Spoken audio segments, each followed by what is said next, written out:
अस्सलाम वालेकुम। पाकिस्तान बायोग्राफी की नई वीडियो में आप सबको खुश आमदीद। हमारी आज की वीडियो का मौजू जो शख्सियत है उनका नाम है डॉक्टर फैसल मसूद। डॉक्टर फैसल मसूद एक मशहूर पाकिस्तानी माहिर दर्रे अफराजियात थे। उन्होंने लाहौर पाकिस्तान में सर्विसेज अस्पताल से मुंसलिक services institute of medical sciences में बानी प्रिंसिपल के तौर पर खिदमत अंजाम दी। उन्होंने यूनिवर्सिटी ऑफ हेल्थ साइंसेज के वाइस चांसलर और king Edward Medical university Lahore के वाइस चांसलर के तौर पर भी खिदमत अंजाम दी। किंग एडवर्ड मेडिकल यूनिवर्सिटी में उनका दौरानिया जनवरी 2013 से फरवरी 2017 तक था। आइए किंग एडवर्ड मेडिकल यूनिवर्सिटी की मुख्तसर सी तारीख पर नज़र डालते हैं। King Edward Medical university Punjab Pakistan में वाक़ एक पब्लिक मेडिकल दर्सगाह है। यह 1860 में बरतानवी राज के दौरान लाहौर मेडिकल स्कूल के तौर पर कायम की गई थी और इसका नाम किंग एडवर्ड सात के नाम पर रखा गया। 1868 में ट्रिनिटी कॉलेज डबलिन ने लाहौर मेडिकल स्कूल के तलबा को अंग्रेज़ी स्कूलों के तलबा की तरह का इस्तेहकाक अता किया। साल 1871 में इस दर्सगाह ने मौजूदा अनारकली डिस्पेंसरी की जगह म्यू अस्पताल को एक मुंसलिक अस्पताल के तौर पर शामिल किया। इसी साल कॉलेज पंजाब यूनिवर्सिटी का इल्हाक हुआ, जबकि 1887 में यूनिवर्सिटी ने लेडी एचिसन अस्पताल को दूसरे तदरीसी अस्पताल के तौर पर शामिल किया।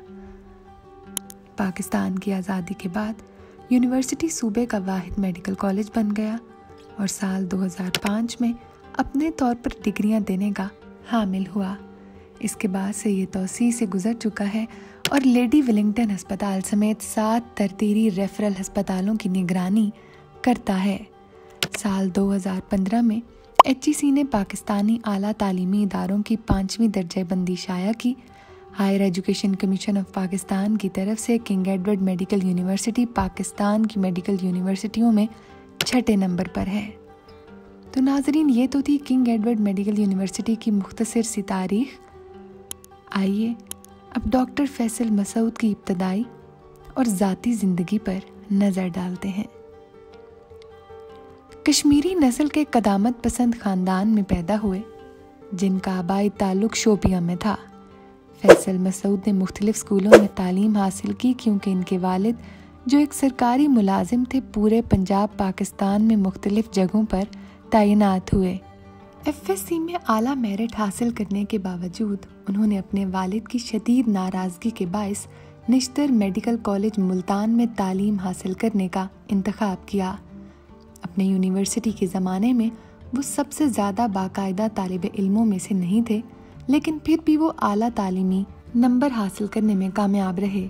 एक बार जब इनकी ज़िंदगी में बाद में इनके मुतज़ाद रवैये के बारे में पूछा गया तो उन्होंने तबसरा किया, वो मेरी ज़रूरियात को पूरा नहीं करते थे।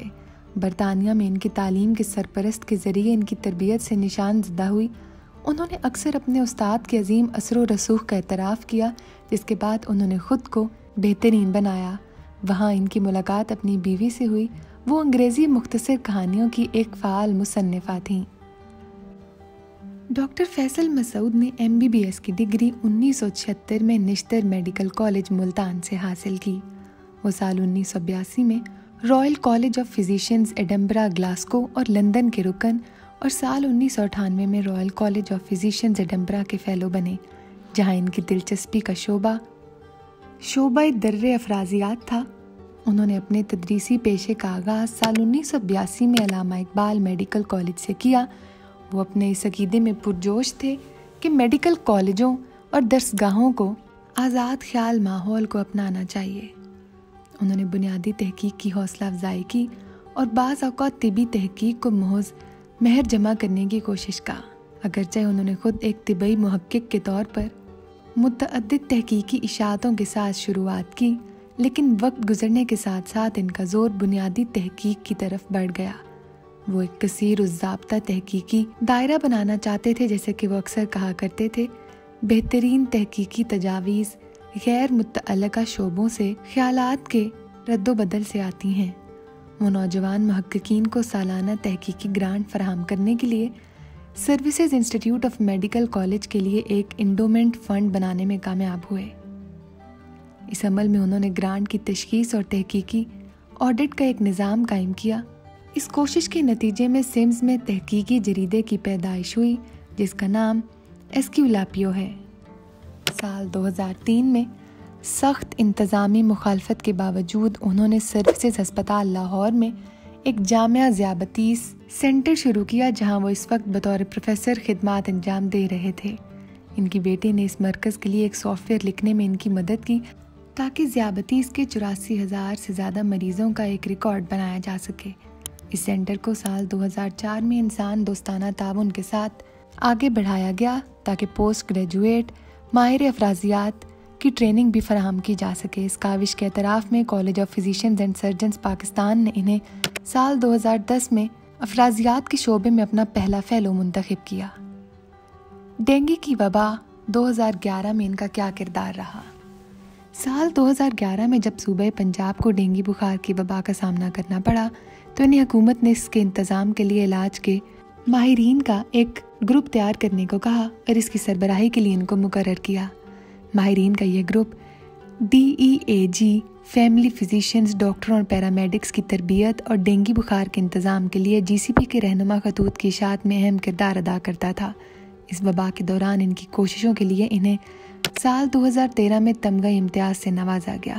اس کے فوراً بعد انہوں نے وبا کے دوران ان کی شاندار خدمات کے اعتراف میں ترقی پائی۔ PIC سے متعلق منشیات کے رد عمل کے بارے میں اگر بات کی جائے تو سال 2011 دسمبر کے اوائل میں ڈینگی کی وبا کے خاتمے کے فوراً بعد لاہور کے ہسپتالوں میں بون میرو سپریشن کے مریض آنے لگے۔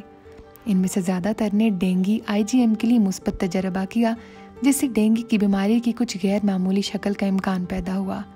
وہ پہلا شخص تھا جس نے دوائیوں کے رد عمل کے امکان کے بارے میں خطرے کی گھنٹی بجائی، جس نے PIC کی دوائیوں کے استعمال کے عام فرق کی طرف اشارہ کیا۔ انہوں نے ڈینگی کی ایک قسم ہونے کے امکان سے سختی سے اختلاف کیا۔ وہ اس معاملے کی انکوائری کے لیے مقرر کیے گئے رکن تھے۔ وہ اس وقت درست ثابت ہوئے جب اس مسئلے کو دل کی ایک دوا کا پتہ چلا جو اینٹی ملیریل تھی، اس سے بہت زیادہ آلودہ تھی، جو کہ ضمنی اثرات کے لیے جانی جاتی تھی۔ ہسپتال کی خودکاری کی بات کی جائے، اس کے اندر ڈاکٹر فیصل مسعود کا کیا کردار رہا؟ IT کو مؤثر انتظام کے لیے ایک آلے کے طور پر اپنانے اور وسائل کی تقسیم کے لیے مستند ریکارڈ اکٹھا کرنے کے لیے ان کے جوش کو خاموش شکوک و شبہات کے ساتھ خوش آمدید کہا گیا۔ اس بات پر غور کیا گیا کہ دیگر اداروں میں پچھلی کوششیں بالکل ناکام تھیں۔ 3 سال کے اندر انہوں نے نہ صرف EMR اور ہسپتال مینجمنٹ سافٹ ویئر تیار کیا بلکہ اسے نافذ بھی کر دیا۔ جب ان سے پوچھا گیا تو انہوں نے ایک بار کہا، سرکاری شعبے کے اسٹیبلشمنٹ میں سخت رویوں کو تبدیل کرنا سب سے بڑا چیلنج ہے۔ اگرچہ ان کی انتظامی صلاحیتوں پر شک کیا جاتا تھا، لیکن جب انہوں نے سخت مخالفت کے باوجود services institute of medical sciences کا قیام عمل میں لایا تو انہوں نے اپنے ناقدین کو غلط ثابت کیا۔ Services institute of medical sciences اب معیاری طبی تعلیم کے خواہاں طلباء کے لیے ایک اولین منزل ہے۔ انہوں نے ادارے کی قابل قبولیت پیدا کرنے میں غیر معمولی کامیابی حاصل کی، جسے Pakistan medical and dental council, university of health sciences اور college of physicians and surgeons of Pakistan نے تسلیم کیا۔ آزاد جانچ کرنے والے ادارے UHS کے اعلان کردہ نتائج سمز کی غیر معمولی کامیابیوں کو ظاہر کرتے ہیں۔ وہ ترقیاتی منصوبے بناتے ہوئے مستقبل کے لیے پیچیدہ منصوبہ بندی کی ضرورت پر یقین رکھتے تھے۔ ان کے ترقیاتی منصوبوں کو اکثر بیوروکریٹک رکاوٹوں کا سامنا کرنا پڑا کیونکہ وہ بہت زیادہ محتواکانکشی تھے۔ انہیں سیاسی پسماندگی میں لے جایا گیا کیونکہ انہیں اکثر 2008 کی مسلم لیگ کاف کی سبکدوش ہونے والی حکومت کے ساتھ رکھا جاتا تھا، لیکن مالی رکاوٹوں کے باوجود وہ بنیادی ڈھانچے کو آگے لے جانے میں کامیاب ہوئے، جس میں OPD ٹاور، ریڈیولوجی بلاک کے علاوہ 3 منزلہ air conditioning waiting hall, accident and emergency department, 16 slice CT scans کے ساتھ اس طرح تقریباً دگنا ہو گیا۔ ہسپتال میں افرازیات عوارض میں ان کی دلچسپی شاید SHL میں معاون تصوراتی یونٹ کے قیام کی وجہ تھی۔ اگرچہ تربیت کے لحاظ سے وہ ایک معالج تھے، لیکن ان کی فیکلٹی ممبران اکثر انہیں مزاج کے اعتبار سے سرجن کہتے تھے۔ حیرت کی بات نہیں کہ انہوں نے جراحی کے شعبے میں ENT, यूरोलॉजी, जनरल सर्जरी, शोबा अमराज चश्म और ऑपरेशन थिएटर्स को ऊंचे दर्जे में लाने में मदद की और गैर मुतनासिब सरमायाकारी भी की। 16 अगस्त 2019 को फैसल मसूद को दिल का दौरा पड़ा और इन्हें इकरा मेडिकल कॉम्प्लेक्स मुंतकिल किया गया, जहां इन्हें मुर्दा करार दिया गया। वो अपनी मौत के वक्त Punjab human organ transplantation authority में बानी डायरेक्टर जनरल के तौर पर शामिल थे। तो नाजरीन, ये थी डॉक्टर फैसल मसूद के बारे में मुकम्मल मालूमात। हम उम्मीद करते हैं कि हमारी बाकी वीडियोस की तरह आपको ये वीडियो भी अच्छी लगी होगी। अगर आपको हमारी वीडियो पसंद आई है तो इसे लाइक और शेयर करना मत भूलें। अपना फीडबैक हमें कमेंट्स के ज़रिए ज़रूर बताएं और साथ ही साथ हमारे चैनल पाकिस्तान बायोग्राफी को सब्सक्राइब भी कर दें। बहुत शुक्रिया।